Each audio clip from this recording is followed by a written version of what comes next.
क्या करें, कैसे बिता रहे हैं उसको तो हम ही जान रहे हैं। मेरे बच्चे जवान जवान बैठ गए हैं तो मेरा जीना तो बेकार है, लेकिन क्या करूं, उनको खिलाना पड़ रहा है, उठाना बैठाना पड़ रहा है। नमस्कार, स्वागत है आपका कौशाम्बी टाइम्स में और मैं हूं सुशील मिश्रा।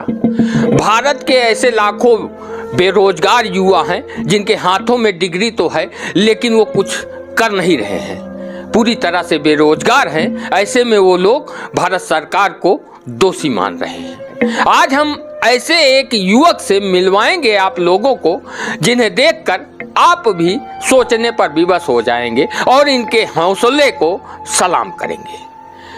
शरीर से 60% विकलांग होने के बावजूद अपना और अपने परिवार का जीविकोपार्जन पूरी ईमानदारी से कर रहे हैं और जहां पर इस समय हम हैं, यहाँ के आसपास लोगों के लिए एक प्रेरणा स्रोत बने हुए हैं।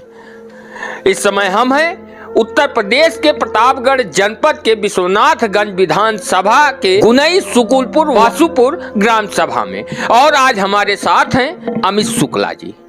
आप लोगों को बता दें कि अमित शुक्ला जी मस्कुलर डिस्ट्राफी नाम की बीमारी से पीड़ित हैं। यह बीमारी जब आप 18 वर्ष के हो जाते हैं तो धीरे धीरे आपके शरीर पर असर करना शुरू करती है और एक ऐसा समय आता है जब आपको पूरी तरह से विकलांग कर देती है और आपका शरीर इतना कमजोर हो जाता है कि चलने फिरने में भी पूरी तरह से असमर्थ हो जाते हैं। लेकिन इस बीमारी से इन्होंने हार नहीं मानी और डटकर सामना किया और आज भी पूरी मजबूती के साथ इस बीमारी का सामना कर रहे हैं। ऐसे में इनके सामने समस्या ये थी कि इनके बड़े भाई को भी यही बीमारी थी और वो 100% पूरी तरह से विकलांग हो चुके हैं और बिस्तर से उठ नहीं पाते, लेकिन ये किसी तरह से व्हील चेयर का सहारा लेकर चल फिर रहे हैं और इनके पिताजी वृद्ध हो चुके हैं।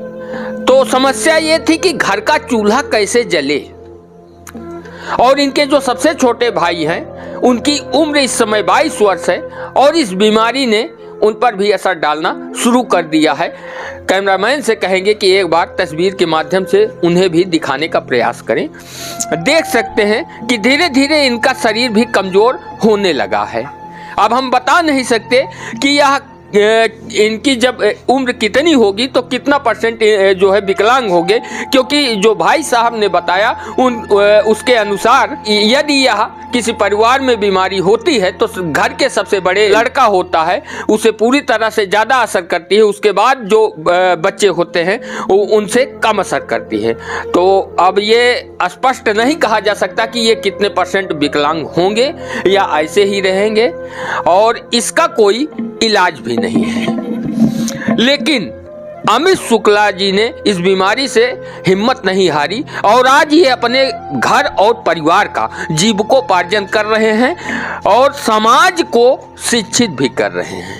जो पढ़ाने के बदले फीस लेते हैं, अगर आज की महंगी कोचिंग सेंटरों को देखा जाए तो उसके सामने इनकी जो फीस है वो बेहद ही कम है। एक तरह से अगर कहा जाए कि ये समाज सेवा कर रहे हैं।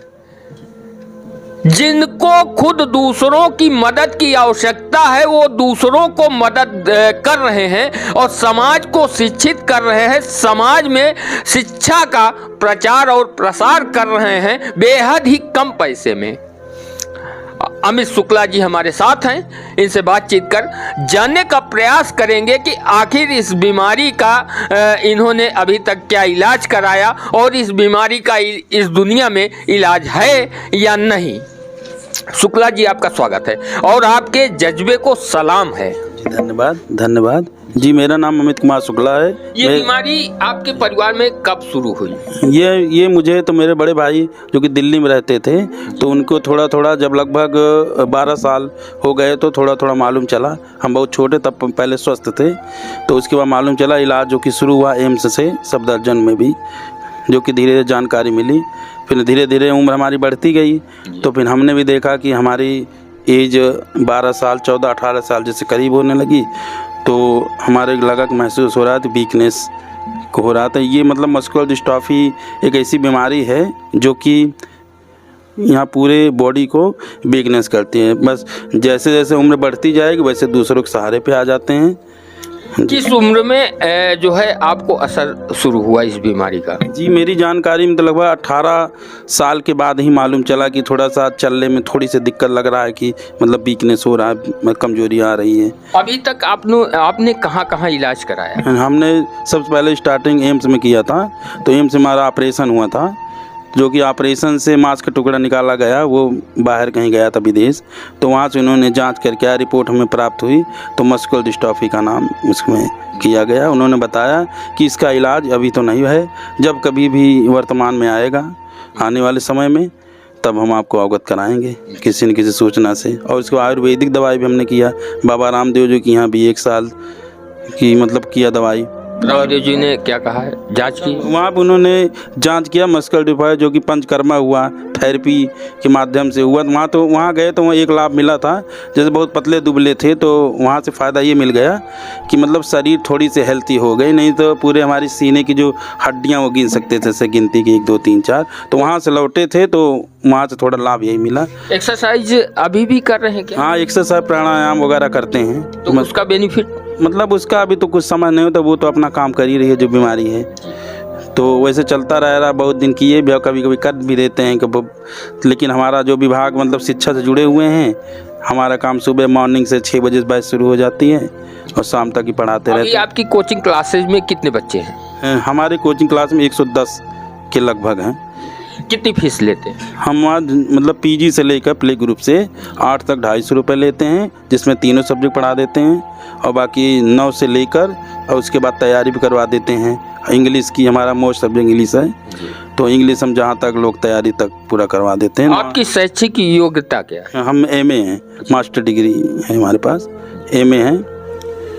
तो आप अपने लिए आपने तैयारी क्यों नहीं की? हाँ, बहुत बार रेलवे NTPC वगैरह तैयारी किए थे, लेकिन कभी कभी वहाँ पहुँचे, किसी गाड़ी वाड़ी से पहुँचे थे तो कोई विशेष लाभ नहीं मिला था। तो फिर वैसे 3-4 बार हमने दिया था एग्ज़ाम, लेकिन नहीं हुआ। तब से फिर हम कोचिंग का माध्यम बना लिए हैं।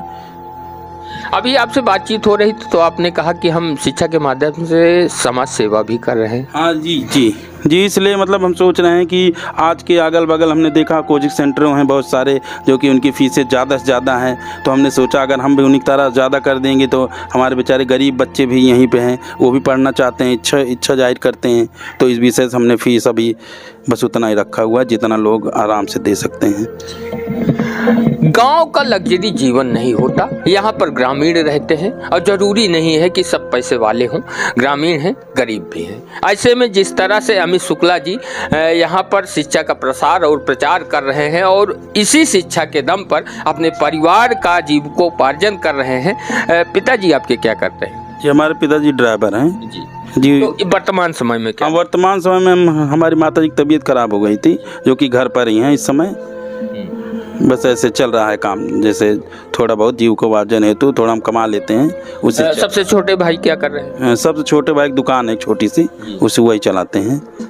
अब ऐसे में इनके सामने समस्या इस परिवार के लिए भी है कि घर का बड़ा लड़का है और बीच में ये हैं और सबसे छोटे ये हैं। जो बीमारी है इन तीनों लोगों को है और धीरे धीरे ये विकलांग होते जा रहे हैं। ये तो 60% हो चुके हैं, अभी वो जो है शुरुआत है उनकी। तो जो घर का परिवार है वो आगे कैसे बढ़ेगा, क्योंकि विकलांगता की वजह से कोई भी पिता अपनी बेटी की शादी इनके साथ नहीं करेगा। समस्या ये है कि अब माता जी हैं, जब तक हैं स्वस्थ हैं तब तक तो भोजन मिल रहा है, बाकी कैसे इनका जीवन पार होगा ये बहुत ही सोचने वाली बात है। अब यहाँ पर बच्चे भी हैं जो इनसे ट्यूशन पढ़ते हैं, उनसे भी जानने का प्रयास करेंगे कि आखिर अमित शुक्ला जी किस तरह से पढ़ाते हैं और इनके समझ में क्या आता है।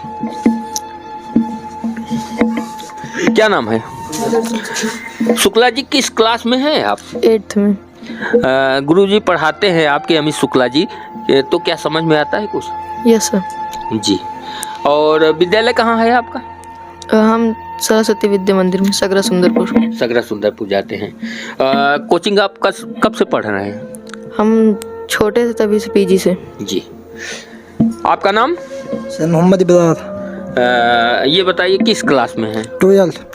तो क्या समझ में आता है? जी सर। कैसा लगता है जब पढ़ाते हैं? जी सर, जब पढ़ाते हैं तो मन में कुछ होता है कि कुछ आने लगा है। इसके पहले हम कभी कोचिंग किए ही नहीं थे, जी। तो कुछ आ नहीं था, कुछ आने लगा है। आपके गुरुजी 60% विकलांग है, चलने फिरने में असमर्थ हैं, तो इनसे क्या प्रेरणा आपको मिलती है? कुछ मिलता है? जी सर, इन्हीं के माध्यम से हम यहाँ तक आज पहुँचे हैं। जी। ये नहीं तो सर हमें कुछ आता नहीं था, और ये बड़े अच्छे हैं सर इन्हीं की। आपका नाम? शिवांशु जी, ये बताएं कि जो अमित शुक्ला जी पढ़ाते हैं कुछ समझ में आता है? जी। किस क्लास में है? क्लास 12। कब से पढ़ रहे हैं आप? ये 2 साल से लगभग। 2 साल से कंटिन्यू? चलिए। आपका नाम? मीनाक्षी जी, ये बताइए किस क्लास में हैं? Class 10th। क्या पढ़ती हैं अमित शुक्ला जी से? इंग्लिश पढ़ रहे हैं सर। इंग्लिश समझ में आता है? जी बिल्कुल, बहुत अच्छे से। जी। अच्छा, ट्रांसलेशन में? जी सब अच्छे से समझ में आता है। किस विद्यालय में पढ़ती हैं? शंकर विद्यालय इंटर कॉलेज कटैया। जी। आपका नाम? अंशिका जी, आप किस क्लास में हैं? 9th में। तो कहाँ पढ़ती हैं? शंकर विद्यालय इंटर कॉलेज और कटैया। अमित जी से कब से ट्यूशन पढ़ रही हैं? 5 साल। 5 साल कंटिन्यू लगातार?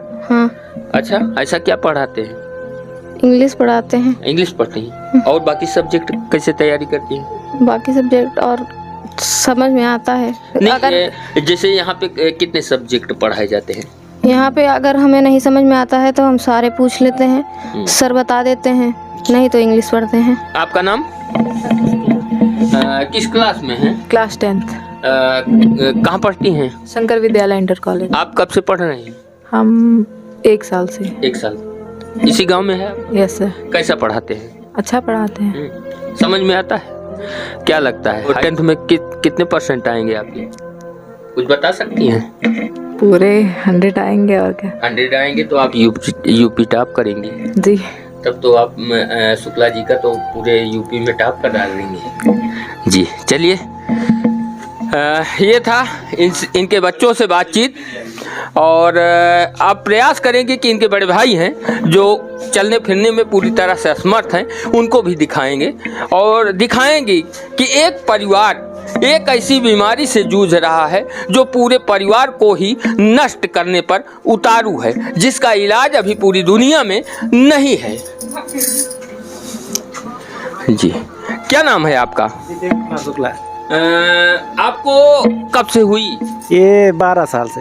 12 साल से। हाँ। तो आप चल फिर नहीं सकते? नहीं, अब नहीं चले, पहले चलते अब नहीं चल पाता। कितने साल से नहीं चल पा रहे हैं? ये हमको हो गया कम से कम 10 साल हो गए हमको चलना बंद हुआ। हाँ, 10 साल से आप ऐसे? हाँ, ऐसे हैं। तो ये जो है, कैसे आपका जो दैनिक कार्य है वो किस तरह से किया जाता है? कौन मदद करता है? ऐसे मेरे छोटे भाई हैं, यही करवाते हैं। और इनको भी इस बीमारी ने घेर लिया है? हाँ। जी। आइए माता जी आप भी। और इस बीमारी से सबसे बड़ी समस्या इनके दैनिक दिनचर्या में है। अभी तो माता जी हैं, मदद कर रही, छोटे भाई अभी स्वस्थ हैं। मान लीजिए अगर इनको भी यह बीमारी हो जाती है तो कैसे इस परिवार की देखभाल होगी? कौन होगा इनके साथ जो इनकी मदद कर सकेगा? माता जी, कैसा लगता है जब आपके आज जो बच्चे हैं पूरी तरह से विकलांग हैं और आपके ऊपर और जो घर के गार्जियन हैं, पूरी जिम्मेदारी आप लोगों पर है? क्या करें, कैसे बिता रहे हैं उसको तो हम ही जान रहे हैं। मेरे बच्चे जवान बैठ गए हैं, तो मेरा जीना तो बेकार है, लेकिन क्या करूं, अब उनको खिलाना पड़ रहा है, उठाना बैठाना पड़ रहा है। और तो आप जब तक आपके हाथ पैर चल रहे हैं तब तो ठीक है, बाकी हमारे भी बहुत बीमारियां हो गई हैं। क्या हुआ है? हम 6 महीने से हम खुद ही बैठे हैं। हाँ। तो घर की रोटी वोटी कैसे बनती है? वैसे हम दाल चावल रोटी बना लेते हैं, इनके पिताजी हैं वो अपना आटा गूंद देते हैं, तो अपना कैसा करती हूँ। ये मेरी जिठानी जी। आप इधर आ जाए। प्रणाम है आपको। खुश रहो भैया बेटा। आपके देवर के बेटे हैं तो आपके ही बेटे हुए। हाँ, सभी है ऐसे सबका चलता है। हमारे भी तो ये वो कहते थे, हमारे 7 लड़की हैं और 6 कब शादी कर दी है, 7वीं के डालने है। अब उनके गए पे हम अपने के हिम्मत नहीं मिल रहा है। आपके पति क्या करते हैं? वो बम्बई में ये रिक्शा चलाते हैं। लड़का नहीं है? नहीं है। तो ये थी इनके परिवार की कहानी। लेकिन जनता के चुने हुए जनप्रतिनिधि किस लिए होते हैं? पीड़ित परिवार ने हजारों बार विश्वनाथगंज विधायक से मदद की गुहार लगाई, लेकिन किसी विधायक ने इस पीड़ित परिवार की नहीं सुनी। सांसद यहां से प्रतापगढ़ से संगम लाल गुप्ता जी हैं, तब भी संगम लाल गुप्ता को भी इस परिवार पर तरस नहीं आया, देखने तक नहीं आए। एक बार इनकी मदद करने को कोई नेता तैयार नहीं है। ऐसे में सवाल है कि ये जनता के जनप्रतिनिधि कैसे हुए? आप लोगों से इतना कहेंगे कि वीडियो देखने के बाद ज्यादा से ज्यादा शेयर करें ताकि इस परिवार की मदद हो सके। कोई तो मसीहा निकलकर सामने आए जो इनकी मदद कर सके, क्योंकि ऐसे लोगों को आर्थिक मदद की बहुत ही आवश्यकता है। इसलिए इस वीडियो को ज़्यादा से ज़्यादा शेयर करें और हम इनका मोबाइल नंबर भी इस वीडियो में दे रहे हैं।